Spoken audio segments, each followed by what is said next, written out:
Okay, boom. So Carmen and Jade is back. Basically what I'm going to be doing today is changing my homegirl alternator on her car. So the first thing you're going to do when you're working on a vehicle is take off the battery. You take off the negative first and then the positive. This battery is dead, so it doesn't really matter. And a good way to test if it's your alternator, your battery, if your car won't start, if it's dead, whatever. First, I recommend cleaning your battery terminals. You can scratch them off with like a wire brush, and then even put some electrical gel on there. And if it's still not starting, your battery's probably dead. Could be a cell in your battery. Or if it does start, you can unhook the battery once it's started. And if the car sputters or turns off, then it's probably more than likely your alternator. All right, so batteries unhooked. Like I said, we're going to be changing the alternator. This is a 2002 Mustang with a 3.8 liter V6 engine. The first thing we're going to do is move this serpentine belt out the way. So we are going to take it loose at the tensioner and pulley right here. Okay, so basically it's a little hole right down here on the tension pulley that this fits right into. What's this, like a 3/8 extension? It just have an extension on it. I don't even have a socket on it. And then this is a man's job, so I don't know if I'm strong enough for this. You basically just gotta like release the pressure on yourself. I don't think I'm gonna be able to do this. Another way.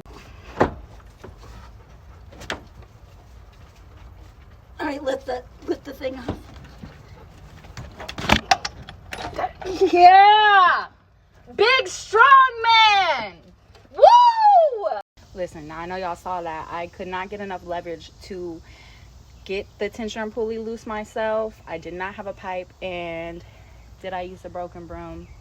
I did, and it worked. So the only things left now that we have the serpentine belt off, we have to take off this bolt, and this electrical connection, as well as this one. This one we can take off with a flathead screwdriver. This we're not going to be able to get to with a ratchet, so we can use a wrench. And then these two we can just get off with the ratchets. Okay, so like I said, we're going to take this one off with a wrench because you can't really get to it with a ratchet. And it's got like a little rubber hood thing on it that you just have to hold back.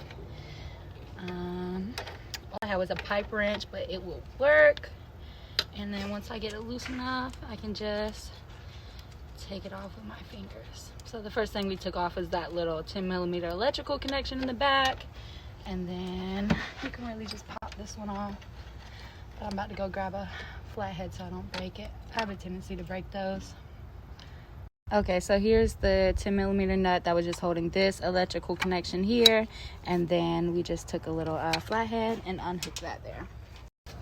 Okay, so the next thing we're gonna do is, I guess we'll take the one off on the bottom first. We're gonna take off this 15mm bolt, like lefty loosey, righty tighty. Ooh, this is a tough one. Damn. Okay. Like I said, once it gets loose enough, you can take it out the rest of the way with your. So this one is also a tough one, and because I'm using like a smaller wrench, I'm literally standing up here right now. Oh, sweet baby. All right now, y'all. I can't tell you what I just went through, okay? But we got it. This one loose and this one loose. We just gotta take them out, and then that bitch gonna come off. Okay, really important note, always keep track of your nuts and bolts. Always just keep mine like in the same general area, and then make sure your new part matches your old part, because sometimes even if the website says it's gonna fit, you know, might have put in the wrong engine, wrong year, anything like that. Okay, so now we to the easy part, which is putting it on. Same thing, but backwards.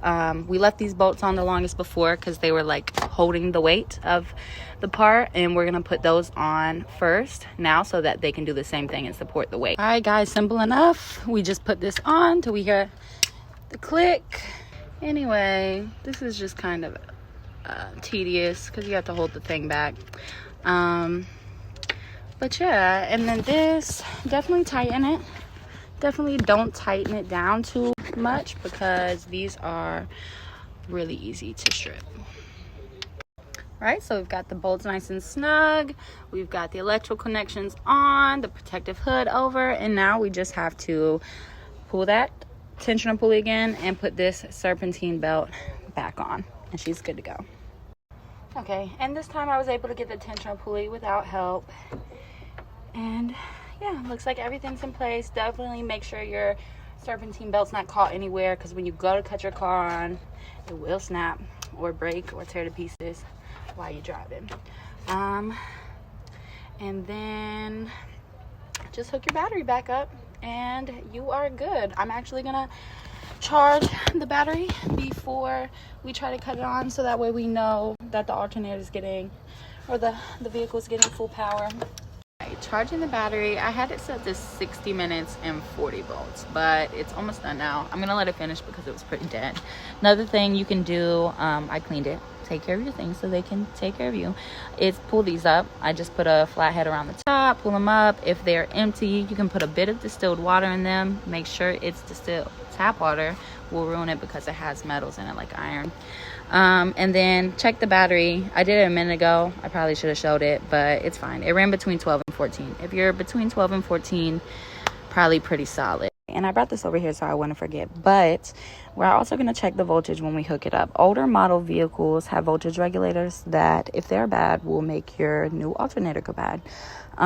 Luckily we have regulation built into the alternator on this model, but we're still going to double check it, and then it looks nice. Another thing you want to make sure is you're putting this back on right. When you put it on, you can go online and look up the schematics just to make sure, because if you put it on wrong, you're bound to have an issue. Okay, so before it wouldn't start at all, and it's gonna be charged just because the battery's charged, but we're gonna go ahead and crank it up. Bree?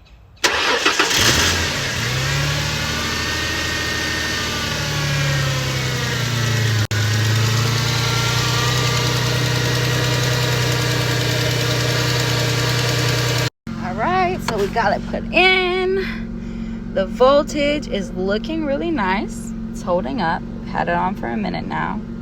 Don't judge the car, mind your business.